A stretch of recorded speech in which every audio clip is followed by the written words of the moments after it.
and we probably wouldn't be, though we haven't discussed in detail what the alternative would be, because we had assumed that we were going to get the grant and be bound by those conditions. Thank you. Good to know. Also had, I wanted to clarify something too. Sorry, I had it on a separate page of my notes. For elected directors, is the term 4 years or 3 years? It's 3 years. If you've seen 4, that's an inconsistency. The intention was 3 years. I think the 4 years might have been in the original bylaws. I think Okay. that, so that's why I was referring to the bylaws earlier. Sometimes we put together bylaws and then things change. So the 3 years is the correct term.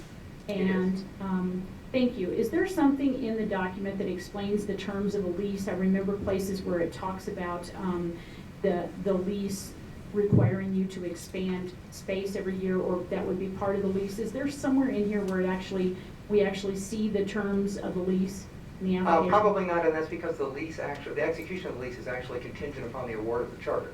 Okay. So we have essentially a strong agreement in principle. We have a signed document that says, on award of a charter, we intend to do this. But I'm enough of a lawyer to know that sometimes things will get wrestled around at the last minute. The agreement in principle, however, is 50% of the school for the first year, 75% of the school area for the second year, and complete occupation of the facility in the third and subsequent years. And in addition, though we are only occupying and billed for partial use of the building, we will have exclusive use of the building during that entire term. We're not sharing that with any other businesses. So New Summit and only New Summit will be in there. That's another reason, if the DAC committee brought up the question about a security plan, until we knew that that was the case, we didn't know whether we were going to have internal security, et cetera, et cetera. We now know access to the building is going to be exclusively ours, so we'll be able to use a security plan based on the entirety of the perimeter. And as far as the security plan goes, are you planning to work with District 20 on that? Are you planning to employ your own folks? What's the security plan look like? We have not detailed that yet, because we have been waiting for the final lease arrangement to come in, which won't come in until after the charter is approved. There's a long list of items that are being deferred to after the 8th of December that are going to have to take place, including arrangements for the architects and the detailed plans associated with the building build out and all of that goes with it. But just in general terms, are you hoping to use District 20 security and work with us in the manner that TCA does, or are you? I don't have an answer for your question yet. Okay, thank you. Ms. Johnson. A couple of questions I have. You mentioned you were surprised that the CDE grant was turned down or was not funded. You scored a 51 out of 135 points, and you need 85. As I looked through that, 12 pages of information, as I looked through that, there were a number of shortcomings as they cited. You mentioned that you want to address those, and you started the process of talking with CDE. What's your process? We have to decide as a board by December 8th. Right. Or at the December 8th meeting. What are you going to do between now and then? My assumption is that we have to proceed without the CDE grant. So we will readdress the budget and we'll proceed with that. If we get the CDE grant, then we'll go back and pick up some of the additional things that we've decided to cut if they wind up changing that. My problem when I have done, and again, my background is defense contracting, so I see this sort of thing with fair frequency. A proposal gets submitted. When the proposal gets submitted, there is a scoring system that's associated with the scoring system, and you can be quite surprised when you get that scoring system back from the evaluating agency.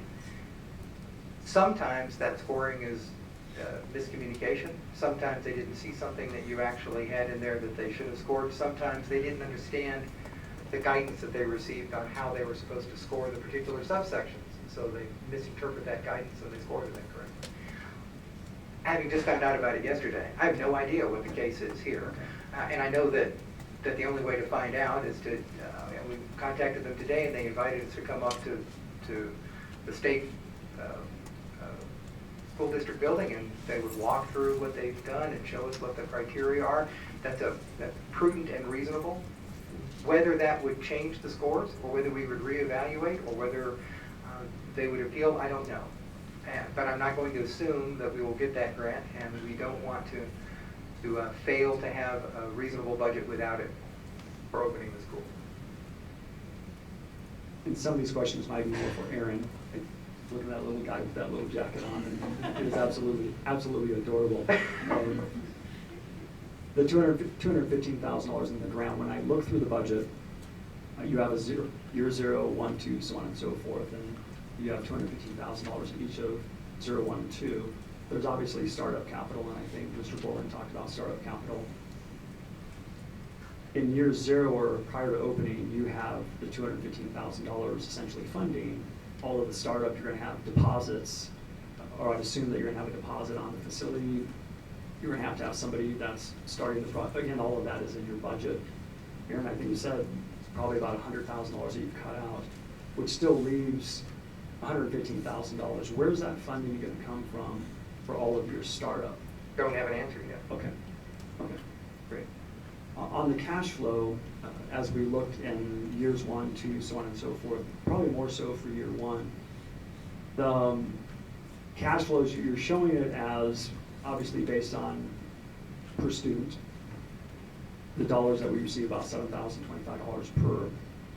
How do you anticipate that cash flow coming in the sense that you're going to have ongoing expenses that occur on a monthly basis, but the funds come from us as a district? How do you see that happening? Because it's not a nice linear, it's not that you can go out and create sales right. and create top line revenue every single month. I mean, there's a pass through, there's a timing standpoint.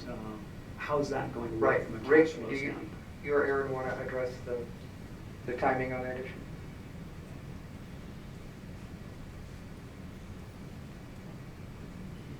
We built the budget based on the assumption that we would have the CDE grant, but even the CDE grant required that money be expended and then reimbursed as opposed to actually receiving the money and then buying things. So our intention has always been that once we are actually chartered, that we would secure lines of credit to make sure that we could cover those pieces that are going to have cash flow issues for us. There's virtually no other way to do it. Even if you get the grant, you have to do that, because in order to be reimbursed for furniture and fixtures, you have to buy the furniture and fixtures and pay for them before they'll actually give you the money back. So we've always intended to get lines of credit established once we were chartered, and that is still part of the plan. And we have a number of vendors that we're going to be in discussion with about terms on those. But all of that happens after December 8th.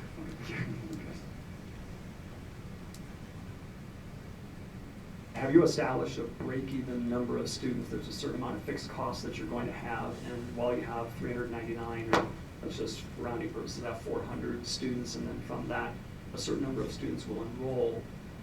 How many do you really need to cover I think that we had provided a number along those lines before. Now, that was with the assumption that the grant would be in place, so we have to go back and tackle that number again.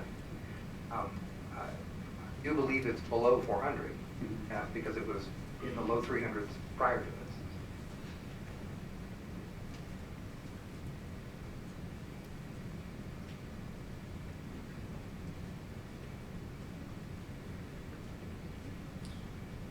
When's your go, no-go decision? If this is approved on December 8th, and again, you have intent, or letters of intent, or letters of potential enrollment, numbering 400, obviously that number will go up.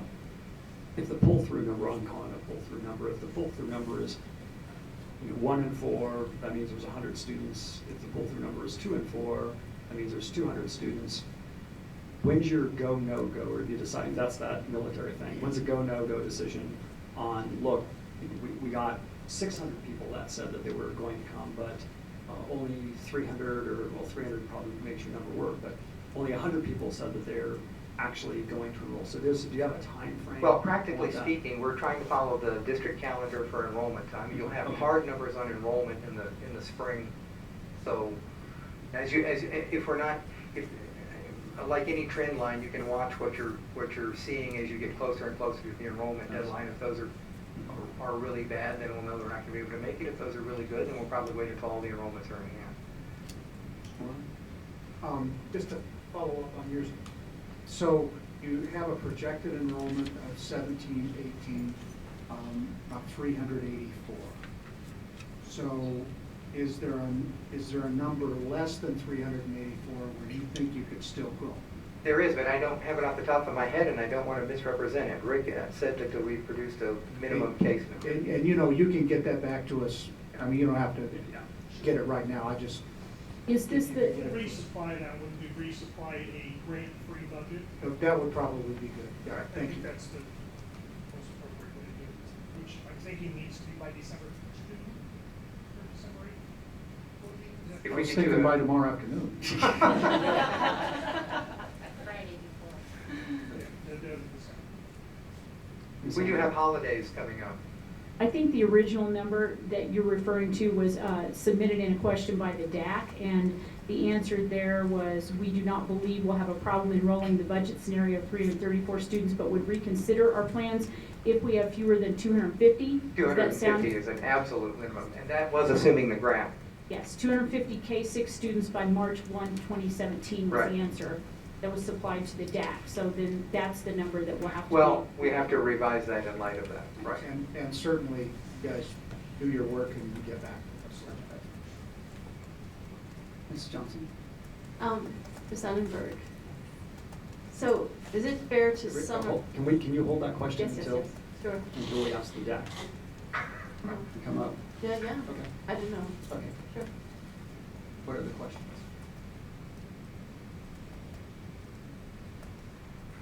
Thank you very much, sir. Thank you. Thank you. Ms. Edinburgh.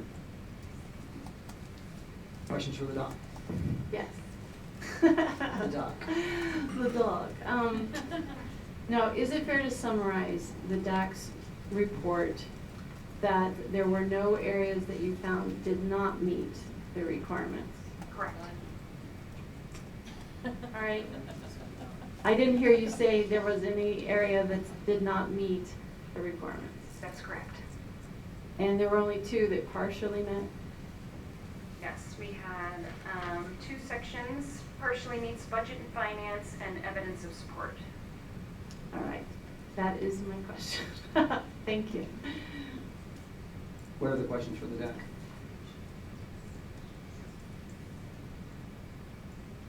Did you want to give us any context to beyond just the reading the results? As far as. Was it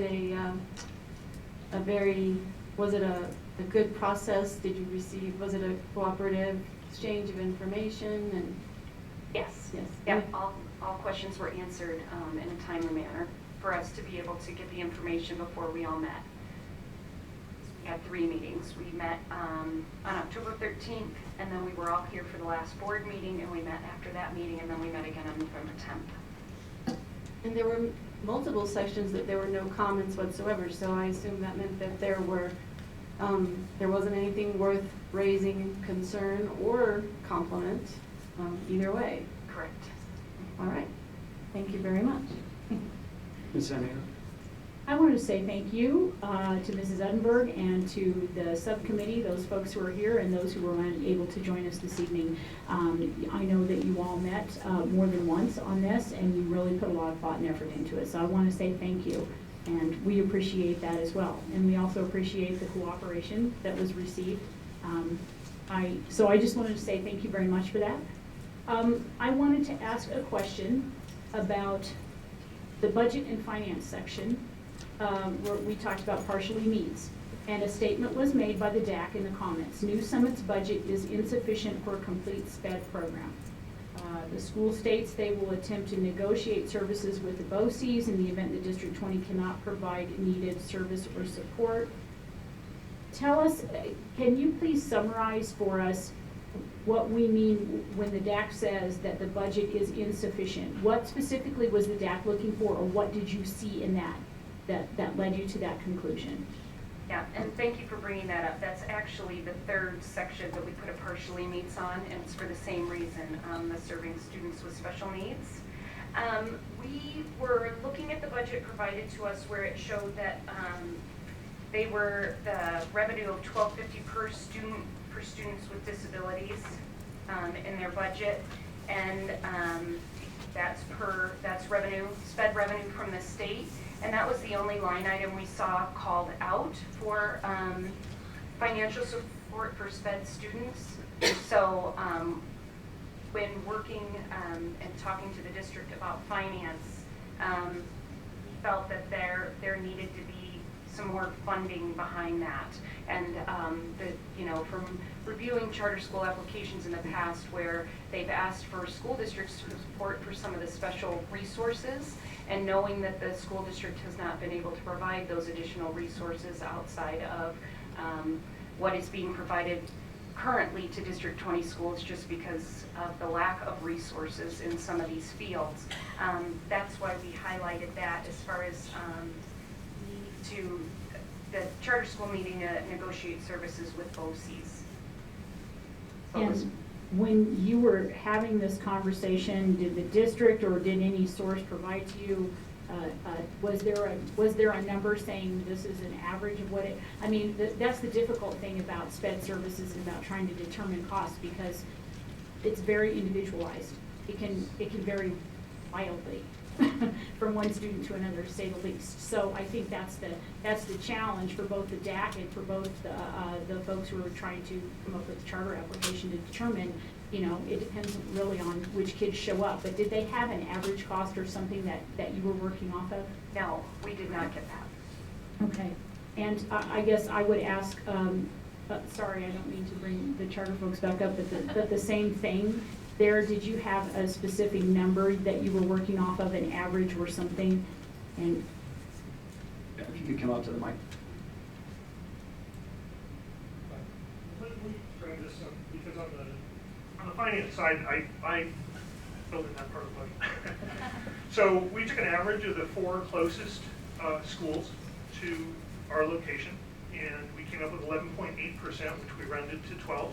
Because I do round numbers, and that's because I'm a realtor. Realtors do round numbers. So Tony would have it to the 15th decimal, but I can't do it. So we based our staffing, which we have special ed staffing in the budget, and I think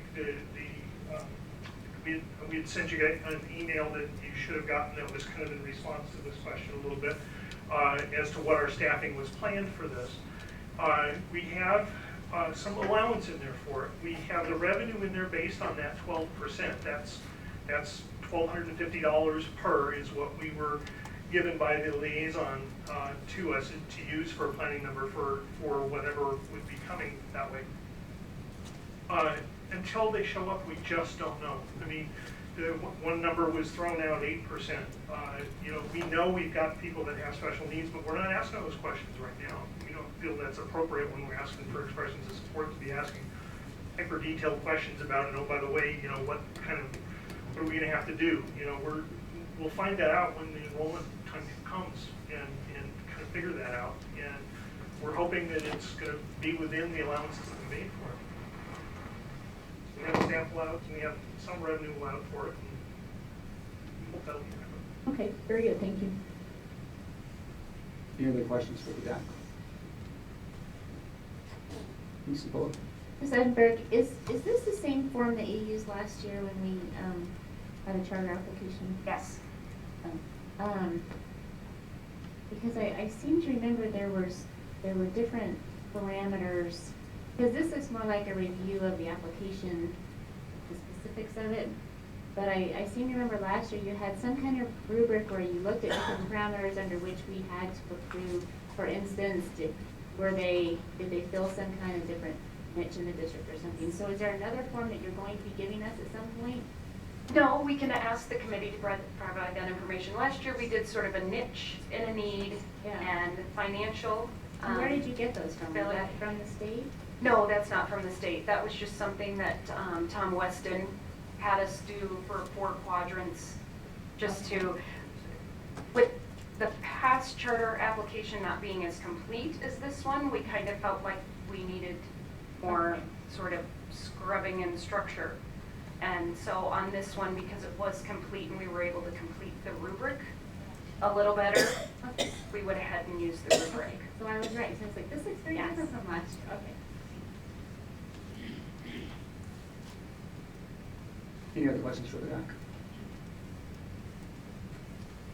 Any other questions for Dr. Valley? I said at the beginning that we wanted to bring back when we had other questions.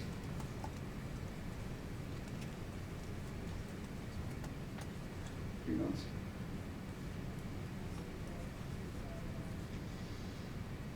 Yes. Okay, thank you. This concludes the second community meeting on the new Summit Charter Academy application. We're now going to take a very quick break, since I know it's about that time that we normally do. Take a quick break.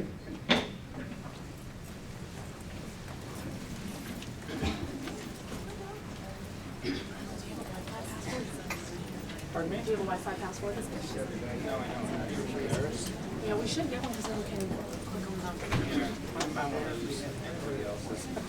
Huh? I wish you did.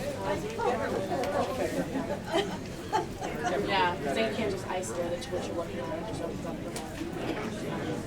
Oh, nice and easy. True. For or against this?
Well, you're right.